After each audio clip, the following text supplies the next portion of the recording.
Hi, this is Tammy Burns, and I am your integrated body coach, and I am here today to talk and launch day one of our Take Back Your Life 4-week program, where we are going to take a look deep inside at what drives us, what's going on, and also take a look at what nutritional diet plan or food plan do we need to put together in order to really maximize our goals and get us to where we want to be in 2023.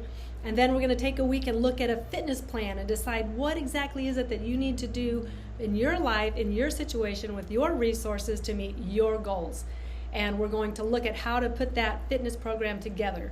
And then in week 4, we're going to talk about habits and how to take this information, a self-understanding, a knowledge of what nutritional needs we have and how to meet those, a knowledge of what type of fitness plan we have and is going to work for us and is going to be most successful, and then how to keep that going over the long term.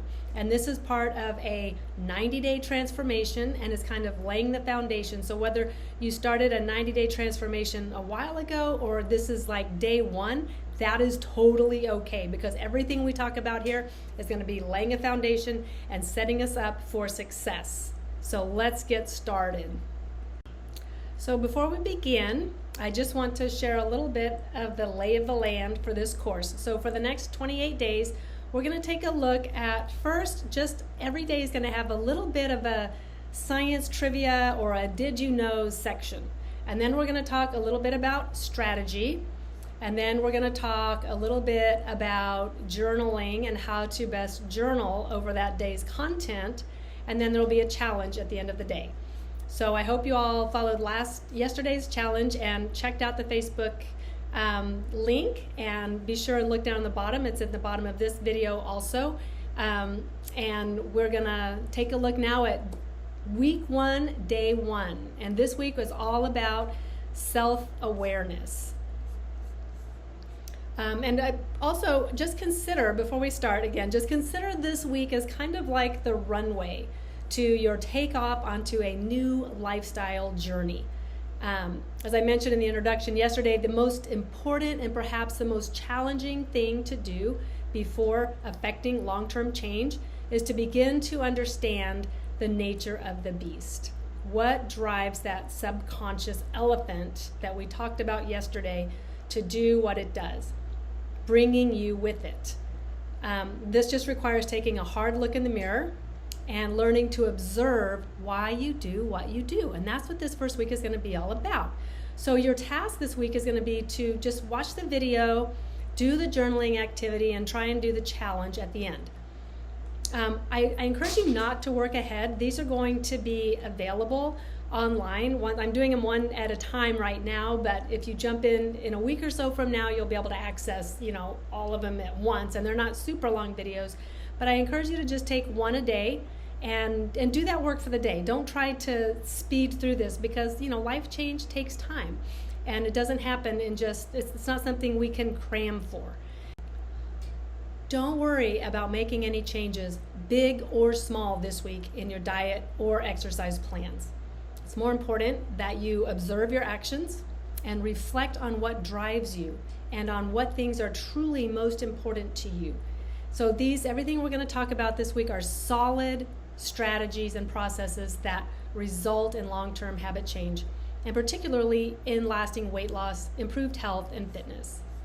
So with that, did you know that thoughts trigger emotions, which trigger chemical messengers, which create matter? What that means is that thoughts trigger emotions, which lead to the release of chemicals that get stored in your body. Thoughts followed by actions also get stored in your brain as brain matter. So that means that your mind, which creates thoughts, also creates matter. Genuine real estate inside your brain. Yes, it's true. You have creative capacity to create matter with your thoughts. Your thoughts become reality. And I get this directly from Carolyn Leaf. You can Google her. She's a well-known neuroscientist who is brilliant and has written lots of books about how this process actually happens in your brain. So this is how our thoughts create our future, right? We have a thought. Almost simultaneously, you interpret the thought and a feeling is produced, which is a chemical signal that's going to every cell in your body. Oftentimes, these chemicals take up residence in muscles in the lower back, shoulders, neck, abdomen, hips, anywhere really. Your thoughts influence your heart rhythms, your gut bacteria, your motivation, and even energy in the space surrounding your body up to 3 feet. Yes, your heart puts out energy that affects the space around you. You can go to heartmath.com to learn more about that. They've done tons of research on this, and it's a well-measured, scientifically shown thing that occurs, that our heart puts out energy that affects people up to 3 feet around us. I just think that's amazing. So this is a pretty revolutionary insight. And the exciting thing about it is that you are not a victim of your thoughts or any of the ramifications of them. You control your mind, and you have the power to transform your thoughts. So we're going to spend a lot of time this month examining thoughts, the feelings they generate, and the choices that result. So for our strategy today, here it is.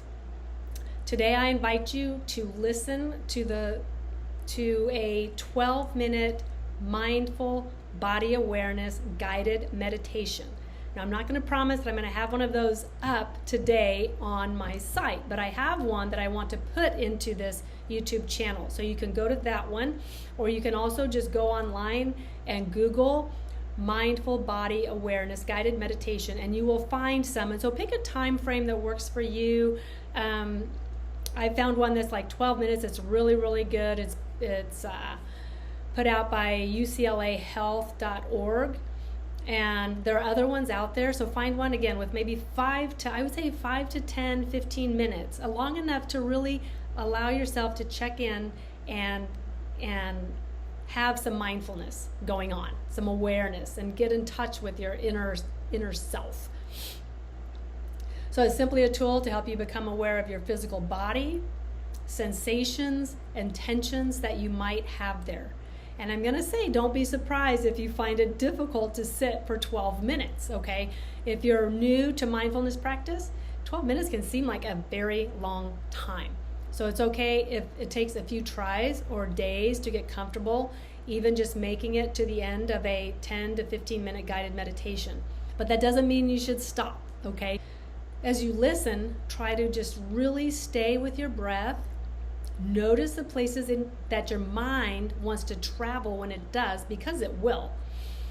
That's what minds do. They travel, they think, they get busy, right? And so when we try to quiet ourselves down, your mind will travel. It will go to thoughts that have nothing to do with your breath. But if you sit and try and tune into your breath, and then just pay attention to where your mind goes, and then release that thought when you notice it, don't like beat it away, but just say, okay, there's a thought, let it go, come back to the breath. Making a mental note, okay, this is where it went. Oh, interesting. And then come back to the breath and back to the breath. This is like a mental attention exercise, all right? Mindfulness is one of the most powerful tools that you can use to interact with your inner elephant. So we talked yesterday about how we don't want to bully it around. We want to learn to understand it, and we want to influence it to do what we want up here for our bodies and our lives to do, right? So if you've never done this, be prepared to be surprised at what you already know at a cellular level it has for you. So this will absolutely be a fundamental tool for your success. I encourage you to do this right now, and then take a look and think afterwards, do the journaling activity. So after you're done with your mindfulness activity, come back to your journal, and this is what you want to write about. This is what would be most effective for you to write about. And what I encourage you to write about is, how do you feel? Okay, how do you feel after doing this? And again, this isn't just a one-time thing. I suggest you do this at least once a day, if not 2 or 3 times during the day when you're just feeling a little uptight or tense or stressed or otherwise out of balance. So how do you feel when you do that? And I encourage you to not fight the feelings or experiences. Sometimes you might surface up some really uncomfortable feelings. That's okay. Just let them be what they are. Look at them, welcome them as part of you, accept them, and feel them if you need to. Or consider what thoughts are surrounding them. Maybe you're feeling anxiety about an issue in your life. Or maybe you're feeling shame about some aspect of your body or of your personality or performance in some area of your life. Maybe you're angry at your boss or at your spouse, and you're carrying that tension somewhere. So this is all about just being aware and not judging the feelings and thoughts and experiences that come up. Awareness and acceptance of the reality of what is the first step to changing those feelings, attitudes, and behaviors that don't serve you. So welcome this step and the peace that comes with knowing that you don't have to change anything right now. You're just a welcoming observer. Write down those things in a journal, and then let's take a look at the challenge for the week, for the day. And our challenge for the day today is do one thing that you believe is a step in the right direction for you, for your overall health and well-being. It can be as simple as taking an extra 10-minute walk today, or drinking one less beer or soda than normal, or eating less sugar, cutting your cheesecake in half. Okay, you most likely have an idea of some of the things that might be tripping you up. So just pick one something and be intentional for just one day. This isn't forever, just today. Do that. Pick one thing that you think is going to move you in the right direction. Do that today and celebrate the win. And then don't forget to go to the Facebook and post what your action step is. And if you want, you encourage a couple other people in their action steps, or email your accountability buddy, because I hope you have an accountability buddy as you're going through this. I think you'll find that you get a lot more out of it. And just a reminder, I'm here and I'm available as a coach, as a personal trainer. If you want to work with me, just message me, let me know. I'll reach out to you and we'll figure out something that works for you. My whole mission and vision in life, my whole desire in creating this content and in working as a coach is to help individuals reach their goals in their situation, their environment, with your situation, your environment, with what you have to work with so that you can be successful. So with that, have a wonderful day and a wonderful week, and I will see you back here tomorrow. And if you find this information valuable, don't forget to like and subscribe, and please feel free to shoot me any questions you might have or comment below.